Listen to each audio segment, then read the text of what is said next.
Hi hello welcome back to channel study with music. അപ്പോൾ നമ്മുടെ ഇന്നത്തെ വീഡിയോ എന്ന് പറയുന്നത് നിങ്ങൾക്കറിയാം, ഞാൻ ഓണം എക്സാമിൻ്റെ സമയത്ത് എല്ലാ ദിവസവും ഓൾമോസ്റ്റ് റിവ്യൂ ചെയ്തിട്ടുണ്ട് ക്വസ്റ്റ്യൻ പേപ്പറിൻ്റെ.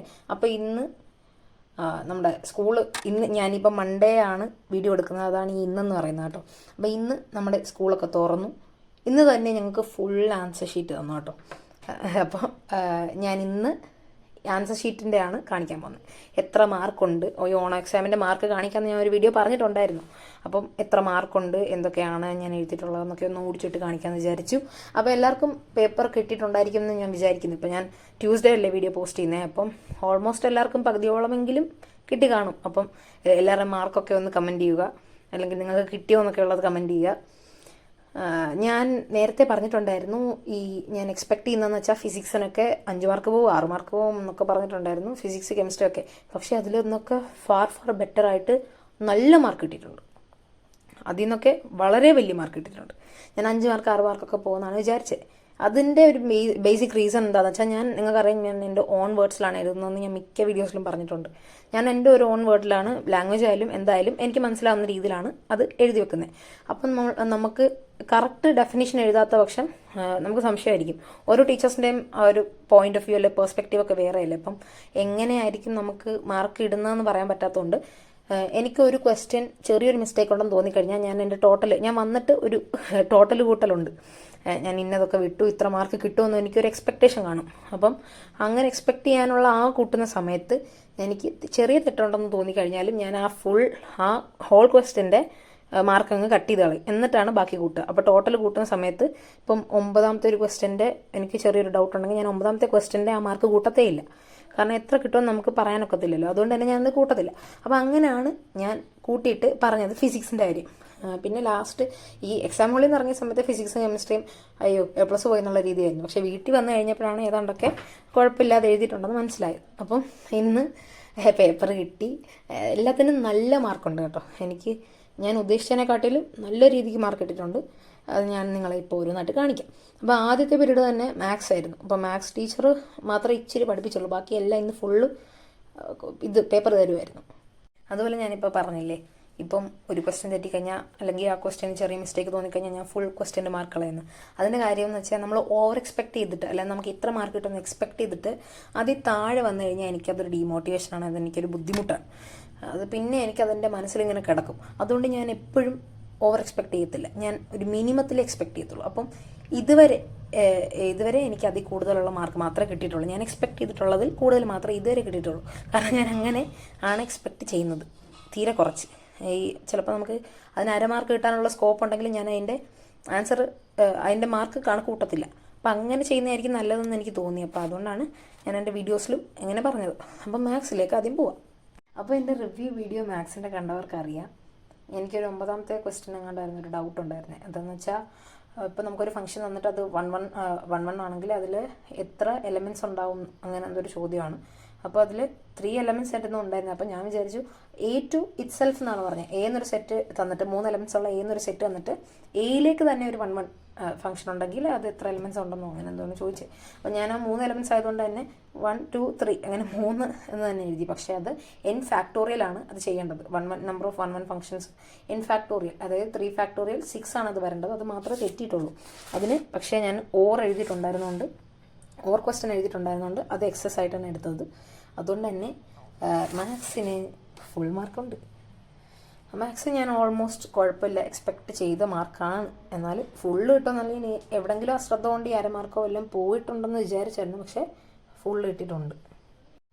അപ്പോൾ ഫസ്റ്റ് ക്വസ്റ്റ്യൻ തൊട്ടാണെങ്കിൽ ആദ്യം ഞാൻ 1ാമത്തെ എഴുതി, പിന്നെ ഇങ്ങനെ 5ാമത്തെ എഴുതി. അറിയാവുന്നതൊക്കെയാണ് ആദ്യത്തെ പേജിൽ എഴുതുന്നത്. കാരണം first impression is the best impression ആയതുകൊണ്ട് അറിയാവുന്നതൊക്കെ ഫസ്റ്റ് പേജിലൊക്കെ എഴുതത്തുള്ളൂ. ഫസ്റ്റ് ഒരു 2-3 പേജിൽ മാത്സ് ആകുമ്പോൾ നമുക്കിപ്പം ഒരു 2 കണക്ക് ചെയ്യുമ്പോൾ തന്നെ അത്യാവശ്യം നല്ലൊരു പേജ് എടുക്കും, ഒരു 1-1.5 പേജ് എടുക്കും 2 കണക്ക് ചെയ്യുമ്പോൾ തന്നെ. അപ്പോൾ അതുകൊണ്ട് ഞാൻ അറിയാവുന്ന മാത്രമേ ഒരു ആദ്യത്തെ 2-3 പേജ് ചെയ്യത്തുള്ളൂ. ഇതുണ്ടോ വെട്ടി കുത്തിയിട്ടേക്കുന്നത്.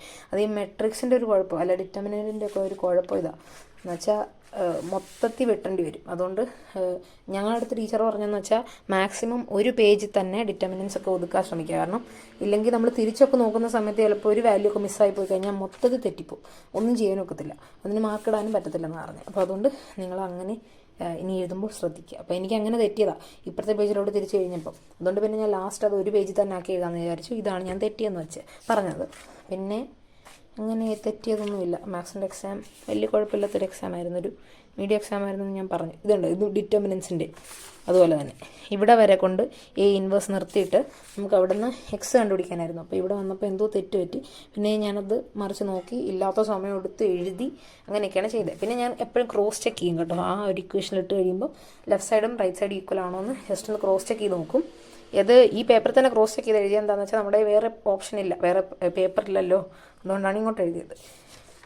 പിന്നെ ഞാൻ എപ്പോഴും എഴുതുമ്പം ഇങ്ങനെ ഒരു ലൈൻ മാത്സിന് വരച്ചേക്കും. ലൈൻ എന്ന് പറയുമ്പോൾ ഇപ്പുറത്ത് ഒരു മാർജിനോടെ വരച്ചേക്കും. നമുക്ക് കണക്കൊക്കെ ചെയ്ത് നോക്കാൻ ആ പേപ്പർ തന്നെ കാണിക്കും. പക്ഷേ ലാസ്റ്റ് വന്നപ്പോഴത്തേക്ക് ഈ വൺ വേർഡൊക്കെ തന്നെ അതിന് എഴുതാനുള്ള, അതിനൊന്നും ചെയ്യാനില്ലായിരുന്നു. ഇത് 14ാമത്തെ ക്വസ്റ്റ്യൻ, അത് ഇച്ചിരി എനിക്ക് കുഴപ്പിച്ച ക്വസ്റ്റ്യൻ. അത് ഞാൻ എഴുതണ്ടെന്ന് വിചാരിച്ചാൽ, പക്ഷേ ലാസ്റ്റ് മിനിറ്റ് ആയപ്പോൾ എനിക്ക് എഴുതണം എന്നൊരു പെട്ടെന്നൊരു തോന്നൽ വന്നിട്ട് കെട്ടിയിരുന്ന പേപ്പർ ഊരി വേറൊരു അഡീഷണൽ ഷീറ്റൂടെ മേടിച്ച് എഴുതിയതാണ്. പക്ഷേ അത് എഴുതിയില്ലായിരുന്നെങ്കിൽ മറ്റേ 3 എന്നുള്ളത് 9ാമത്തെ ക്വസ്റ്റ്യൻ്റെ എടുത്തേനെ, 3 എന്നുള്ള ആൻസർ എടുക്കേണ്ടി വന്നേനെ. അപ്പോൾ 1 മാർക്ക് പോയേനെ. പക്ഷേ ലാസ്റ്റ് നിമിഷം ഇത് എഴുതിയുകൊണ്ട് രക്ഷപ്പെട്ടു. പിന്നെ അടുത്തത് കെമിസ്ട്രി ഞാൻ ഒരുപാട് ഓവർ എക്സ്പെക്ട് ചെയ്തില്ല. കെമിസ്ട്രി എനിക്ക് ഇച്ചിരി ആ ഒരു കണക്കൊക്കെ വന്നപ്പോൾ സംശയം ഉണ്ടായിരുന്നു. പക്ഷേ വീട്ടിൽ ഒന്ന് ചെക്ക് ചെയ്ത് കഴിഞ്ഞപ്പോൾ ഓക്കെ കുഴപ്പമില്ല എന്നുള്ള രീതിയായിരുന്നു. എന്നാലും ഒരു 1-2 മാർക്ക് പോകുമെന്നൊക്കെ ഞാൻ മിനിമം വിചാരിച്ചാണ്. എങ്കിലും കെമിസ്ട്രി ഫുള്ളുണ്ട് ഗൈസ്. അപ്പോൾ കെമിസ്ട്രിയിൽ നിന്ന് ഫുള്ള് കിട്ടി. അങ്ങനെ തെറ്റൊന്നുമില്ല. ഈ ഓൺ വേർഡ്സിൽ എഴുതുന്നതുകൊണ്ടുള്ള കുഴപ്പം, എനിക്ക് ഈ അച്ചടിച്ച് കാണാതെ പഠിച്ച് എഴുതുന്നത് ഇഷ്ടമല്ല. പിന്നെ ഈ ലോയൊക്കെ നമ്മൾ കാണാതെ പഠിക്കാതെ പറ്റാത്തതുകൊണ്ട് അതങ്ങ് പഠിക്കും.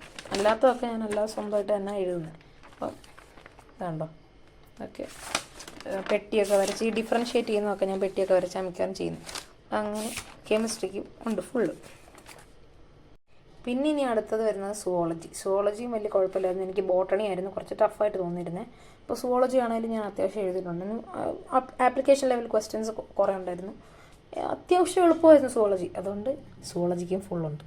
അപ്പോൾ 3 എണ്ണത്തിന് ഫുള്ള് കിട്ടി, മാത്സിനും കെമിസ്ട്രിക്കും സുവോളജിക്കും. അപ്പോൾ തന്നെ ഞാൻ ഒരുപാട് ഹാപ്പിയായി. ആദ്യം തന്നത് മാത്സ്, പിന്നെ കെമിസ്ട്രി, അത് കഴിഞ്ഞ് ആദ്യം തന്നത് മാത്സ്, പിന്നെ ബോട്ടണി, പിന്നെ കെമിസ്ട്രി തന്നു. ഇനിയും ബോട്ടണിയുടെ കാണിക്കാം. ഇനി അടുത്തത് ബോട്ടണിയുടെ കാര്യം പറയുകയാണെങ്കിൽ സെക്കൻഡ് പീരീഡ് ആയിരുന്നു ബോട്ടണി. ടീച്ചർ കയറി വരുന്ന കണ്ടപ്പോഴേ എൻ്റെ കിളി പോയി. അപ്പം ബോട്ടണി എനിക്ക് കുറച്ച് ബുദ്ധിമുട്ടായിട്ട് തോന്നിയായിരുന്നു. ഈ ഡോർമൻസി പോലത്തെ ചെറിയ നമ്മൾ ശ്രദ്ധിക്കാത്ത ടോപ്പിക്കുകളൊക്കെ ചോദിച്ചു കഴിഞ്ഞപ്പോൾ എനിക്ക് കുറച്ച് ടഫായിട്ട് തോന്നിയായിരുന്നു സുവോളജി അപേക്ഷിച്ച് നോക്കുമ്പോൾ. അപ്പം എനിക്ക് ടീച്ചർ വന്നപ്പോഴേ പേപ്പറൊക്കെ കൊണ്ടുവരുന്ന കണ്ടപ്പോഴേ എനിക്ക് ഭയങ്കര പേടിയായി. അപ്പോൾ എത്ര കിട്ടുമോ എന്നിങ്ങനെ വിചാരിച്ചിരിക്കുമായിരുന്നു. പക്ഷേ അതിനും ഫുള്ളുണ്ട്. അത് ഞാൻ ഈ സെയിം സംഭവം തന്നെ ഓൺ വേർഡ്സിൽ എഴുതിയേക്കുന്നുണ്ട്. ഈ ഡോർമൻസിയൊക്കെ ഞാൻ എഴുതിയെന്ന് വെച്ചാൽ സീഡ് ഡ്രൈ ആവും. അത് ആ ടെക്സ്റ്റ് കിടപ്പുണ്ട് കറക്റ്റായിട്ട്. അപ്പോൾ ഞാൻ വായിച്ചൊരു ഓർമ്മ വെച്ച് അങ്ങനെ എഴുതി. പക്ഷേ ഞാൻ അതുപോലെ തന്നെ എഴുതിയില്ല. അപ്പം ടീച്ചറെന്ന് വെച്ചാൽ ഈ നമ്മൾ എഴുതിയ ഈ ഒരു മീനിങ് വന്നു കഴിഞ്ഞാൽ മാർക്ക് തരും. അങ്ങനെയുള്ള ഒരു രീതിയിലാണ് ഞാൻ എഴുതുന്നത്. ഞാനത് മലയാളത്തിലേക്ക് ട്രാൻസ്ലേറ്റ് ചെയ്തിട്ട് എനിക്കറിയാവുന്ന ഒരു രീതിയിലാണ് ഞാൻ എപ്പോഴും എഴുതുന്നത്. കാണാൻ പഠിക്കാൻ എനിക്ക് ഇഷ്ടമല്ലാത്തതുണ്ട്. അപ്പം അതുകൊണ്ട് ബോട്ടണി സംശയം ഉണ്ടായിരുന്നു. പക്ഷേ ബോട്ടണി പിന്നെ മാത്സ് കഴിഞ്ഞുണ്ടായിരുന്നത് ഹിന്ദിയായിരുന്നു. ഹിന്ദി അത്ര ബുദ്ധിമുട്ടൊന്നുമില്ല, സെക്കൻഡ് ലാംഗ്വേജ് അത്ര ബുദ്ധിമുട്ടൊന്നും അല്ല ഹിന്ദി.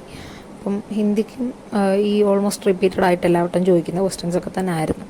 അപ്പോൾ അതുകൊണ്ട് അതും എളുപ്പമായിരുന്നു. അപ്പോൾ 80-80 ഉണ്ട് അതിന്. അത് ഞാൻ എക്സ്പെക്റ്റ് ചെയ്തായിരുന്നു. അത്ര ബുദ്ധിമുട്ടുള്ള ക്വസ്റ്റ്യൻ ഒന്നും അല്ല. അതിനകത്ത് കൂടുതലായിട്ടും ചോദിച്ചത് നമുക്ക് റിപ്പീറ്റഡ് ആയിട്ട് എല്ലാ വർഷവും ചോദിക്കുന്ന സൈസ് പോസ്റ്റർ ചോദിച്ചു. ഒരു മിൽമയുടെ ഒരു ചോക്ലേറ്റ് ബാറിൻ്റെ അതിൻ്റെ ഒരു പോസ്റ്റർ ചോദിച്ചു.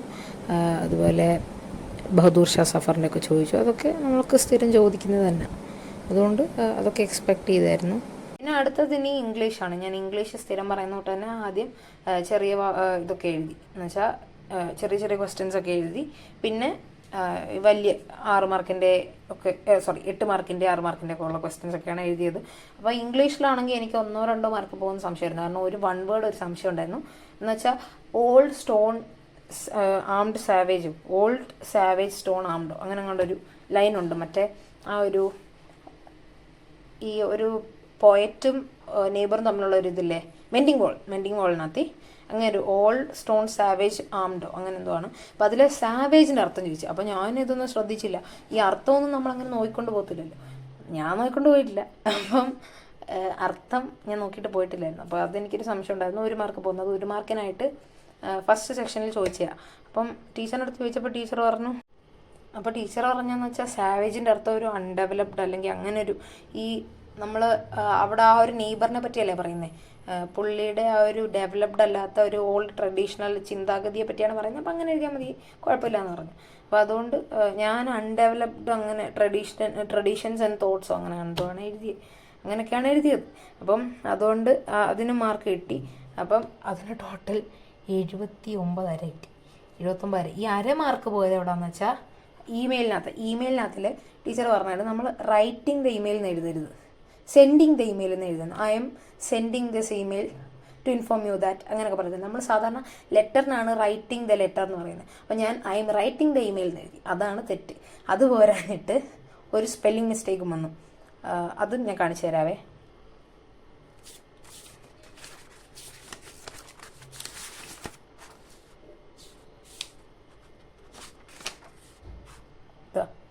ഇതാണ് ആ ഒരു എന്ന് വെച്ചാൽ അതിനകത്തിൽ 25ാമത്തെ ക്വസ്റ്റ്യനിൽ I M writing this email എന്നാണ് ഞാൻ എഴുതിയത്. അത് ഒരു തെറ്റ്. അത് പോരാഞ്ഞിട്ട് തൊട്ടപ്പുറത്തെ പേജിൽ എഴുതിയത് I was such a fantastic site എന്നാണ്. ഞാൻ ഇറ്റാണ് ഉദ്ദേശിച്ചത്. ആ സ്പീഡിൽ എഴുതി വന്ന സമയത്ത് ഐ മാത്രമേ എഴുതിയുള്ളൂ, ടി എഴുതിയില്ല. അത് രണ്ടും കൂടെ ആയി കഴിഞ്ഞപ്പോൾ ടീച്ചർ അതിന് അര മാർക്ക് കുറച്ച്. അതിനാണ് ഈ അര മാർക്ക് വായിക്കുന്നത്. അങ്ങനെ 79 അരയാണ് ഇംഗ്ലീഷിന്. അത് റൗണ്ട് ചെയ്താണ് എഴുതുന്നത്. അപ്പം 80 മാർക്ക്. ഇതിലേറ്റവും അവസാനം വരുന്നതെന്ന് പറഞ്ഞാൽ ഫിസിക്സാണ് ഞാൻ ഏറ്റവും കൂടുതൽ ടെൻഷൻ അടിച്ച് എനിക്ക് ഇത്ര മാർക്ക് പോകുമെന്നൊക്കെ പറഞ്ഞ് ഇരുന്നത്. അതിനകത്തിൽ ഞാൻ ആദ്യം തന്നെ പറഞ്ഞിട്ടുണ്ടായിരുന്നു, രണ്ടാമത്തെ ക്വസ്റ്റ്യൻ അത് ഞാൻ എഴുതേണ്ടടുത്ത് C1 C2 ആയിട്ട് തന്നെയാണ് എഴുതിയത്. അത് ആണ് ക്വസ്റ്റ്യന് പറഞ്ഞിരുന്നത്. അപ്പോൾ അതിന് മാർക്ക് പോയി. പക്ഷേ ഭാഗ്യവശാൽ ഞാൻ 7 എണ്ണം അറ്റൻഡ് ചെയ്തിട്ടുണ്ട്, അതിൽ 5 എണ്ണം മതിയായിരുന്നു. അതുകൊണ്ട് അത് അത്ര ശരിയായതുകൊണ്ട് അത് ഓവറായിട്ട് വന്നു. പക്ഷേ എനിക്ക് കിട്ടിയ മാർക്കെന്ന് വെച്ച് കഴിഞ്ഞാൽ 58. അത് എനിക്ക് കിട്ടിയപ്പോൾ എനിക്ക് സത്യം പറഞ്ഞാൽ ഒരു അത്ഭുതമായിരുന്നു. എനിക്ക് എങ്ങനെ ഇത്ര മാർക്ക് കിട്ടിയത്. ഈ നമ്മൾ എക്സ്പെക്ട് ചെയ്തൊരു മാർക്കിനെക്കാട്ടി കൂടുതലേ, ഞാൻ ഒരുപാട് കൂടുതലാണ്. ഞാൻ 5 മാർക്ക് പോകും 4 മാർക്ക് പോകുമെന്നാണ് വിചാരിച്ചത്. അപ്പം എനിക്ക് തെറ്റിയതെന്ന് പറഞ്ഞാൽ ഒരു 1 വേർഡ് എന്തായാലും തെറ്റുമായിരുന്നു. ഈ ഓർ എഴുതാനും മാത്രം എനിക്ക് അറിയത്തില്ലായിരുന്നു. ഫിസിക്സ് എനിക്ക് കുറച്ച് ടഫായിട്ട് തോന്നിയത്. ഓർ എഴുതാൻ എനിക്ക് അറിയത്തില്ല ഒരു സെക്ഷനിൽ നിന്ന്. 3 മാർക്കിൻ്റെയോ 4 മാർക്കിൻ്റെയോ ആ സെക്ഷനിൽ നിന്ന് എനിക്ക് ഓർ ക്വസ്റ്റ്യൻ ഒന്നും അറ്റൻഡ് ചെയ്യാൻ അറിയത്തില്ല. ആകെ ഒരു ഓറേ വന്നുള്ളൂ. അതാണ് രസം. അപ്പം അതിൻ്റെ അത് 1 മാർക്ക് പോകുന്നു. ആ ഒരു റേഷ്യോ എഴുതേണ്ട അടുത്ത് 2:1 ആണ്, ഞാൻ 1:1 എഴുതി. അത് തെറ്റുമെന്ന് ഉറപ്പായിരുന്നു. അപ്പം അങ്ങനെ 1 മാർക്ക് പോകുന്നു മനസ്സിലായി. പിന്നെ അതുപോലെ ഈ ഒരു കണക്കുകളൊക്കെ ഇല്ല. അപ്പോൾ അതൊക്കെ ആണെങ്കിലും ഞാൻ വീട്ടിൽ വന്ന് നോക്കിയപ്പോൾ അതൊന്നും കുഴപ്പമില്ല. പിന്നെ എനിക്ക് എഴുതിയത് ഞാൻ പിന്നെ മറന്നു, അങ്ങനെ ഒരു കുഴപ്പമുണ്ട്. ഇപ്പം ഞാൻ എഴുതിയിട്ട് വീട്ടിൽ ചെല്ലുമ്പോഴത്തേക്ക് ഇത് മൊത്തം മറന്നു. അതുകൊണ്ട് ഞാൻ ഈ ക്വസ്റ്റ്യൻ പേപ്പറിനകത്ത് തന്നെ ഇതെല്ലാം എഴുതിയെടുത്തുകൊണ്ട് വരും. അങ്ങനെയൊക്കെ എഴുതിയെടുത്തുകൊണ്ട് വന്നതുകൊണ്ട് വലിയ കുഴപ്പമില്ല. പക്ഷേ ഈ ഞാൻ പറഞ്ഞ കൂട്ട് തന്നെ ഞാൻ ഓരോന്നിൻ്റെ ഇങ്ങനെ കുറച്ചായിരുന്നു. അങ്ങനെയാണ് ഇത്ര മാർക്ക് കുറയുന്നു തോന്നിയത്. അപ്പോൾ 16ാമത്തെ ക്വസ്റ്റ്യൻ്റെ എ പാർട്ട് തെറ്റിയോണ്ട് 1 മാർക്ക് പോയി. അത് അല്ലാതെ ഇതുണ്ടോ, ഇതിനകത്ത് ആ ഒരു കപ്പാസിറ്റൻസിൻ്റെ ക്വസ്റ്റ്യനിൽ ആ ഒരു ക്വസ്റ്റ്യനിലും തെറ്റിയിട്ടുണ്ട്. ആ ഒരു 1 ഫാരഡ് 1 സെൻറ്റിമീറ്റർ ഇതിൽ വെക്കുമ്പോഴത്തേത് അത്. അപ്പോൾ ഇത് രണ്ടുമാണ് ഫിസിക്സിന് വന്നത്. ശരിക്കും ഫിസിക്സ് കിട്ടി കഴിഞ്ഞപ്പം ഞാൻ ഞെട്ടി, ഇത്രയും മാർക്ക് കിട്ടിയത്. ബാക്കിയെല്ലാം ശരിയായിരുന്നു. ഞാനപ്പോൾ ഒന്നുകൂടെ മറിച്ച് നോക്കി, എല്ലാം ഞാൻ ഒന്നുകൂടി നോക്കി, അതൊക്കെ ശരിയായിരുന്നു. അപ്പോൾ ഇത്രയാണ് എൻ്റെ മാർക്ക് എന്ന് പറഞ്ഞാൽ ടോട്ടൽ എനിക്കപ്പോൾ പോയത് ഫിസിക്സിന് 1 മാർക്കാണ്, ബാക്കി എല്ലാത്തിനും ഫുള്ളുണ്ട്. ഈ അര ഒന്നാക്കുമല്ലോ റൗണ്ട് ചെയ്തപ്പം. ഇംഗ്ലീഷിന് 79 അത് ഒന്നാക്കി 80. പിന്നെ ഫിസിക്സിന് 58 അത് റൗണ്ട് ചെയ്യുമ്പോൾ 59. അപ്പോൾ ഫിസിക്സിനാണ് 1 മാർക്ക് പോയത്, ബാക്കി എല്ലാത്തിനും ഫുള്ളുണ്ട്. അപ്പോൾ എനിക്കെല്ലാ ആൻസർ ഷീറ്റും കിട്ടി. ഇതിപ്പോൾ നിങ്ങൾ കാണുന്നത് ട്യൂസ്ഡേ വൈകിട്ട് 4 മണിക്കായിരിക്കുമല്ലോ. നിങ്ങൾക്ക് ആൻസർ ഷീറ്റ് എല്ലാം കിട്ടിയോ? ഞങ്ങൾക്കിപ്പം ട്യൂസ്ഡേ ആകുമ്പോൾ തിരിച്ചു കൊടുക്കണം. അപ്പോൾ അതുകൊണ്ട് തന്നെ ഞാൻ മൺഡേ ഫുൾ വീഡിയോ അങ്ങ് എടുത്തു വെച്ചു. ആൻസർ ഷീറ്റ് ഒപ്പിട്ട് തിരിച്ചു കൊടുക്കണം. അപ്പം നിങ്ങൾക്കെല്ലാം കിട്ടിയോ? അതുപോലെ നിങ്ങൾ ഉദ്ദേശിച്ച മാർക്ക് തന്നെയാണ് നിങ്ങൾക്ക് കിട്ടിയ, എക്സ്പെക്ട് ചെയ്ത മാർക്ക് കിട്ടിയോ? അതിന് മുകളിലാണോ താഴെയാണോ? നിങ്ങൾ സാറ്റിസ്ഫൈഡ് ആണോ? നിങ്ങൾ ചെയ്ത ഹാർഡ് വർക്കിനുള്ള മാർക്ക് നിങ്ങൾക്ക് കിട്ടിയോ? അപ്പം എന്താണ് നിങ്ങളുടെ മാർക്കൊക്കെ എങ്ങനെയൊക്കെയുണ്ട്, ഓക്കെ ആണോ എന്നൊക്കെ കമൻറ്റ് ചെയ്യാൻ മറക്കല്ലേ. അപ്പോൾ ഇത്രയേ ഉള്ളൂ നമ്മുടെ ഇന്നത്തെ വീഡിയോ ഇഷ്ടപ്പെട്ടെങ്കിൽ ലൈക്ക് ചെയ്യുക, ഷെയർ ചെയ്യുക, അതുപോലെ നമ്മുടെ ചാനൽ സബ്സ്ക്രൈബ് ചെയ്യുക. നിങ്ങളുടെ സജഷൻസൊക്കെ കമൻറ്റ് ചെയ്യുക. പിന്നെ ഇൻസ്റ്റാഗ്രാം അക്കൗണ്ടൂടെ ഫോളോ ചെയ്യാൻ മറക്കല്ലേ. Thank you and have A nice day.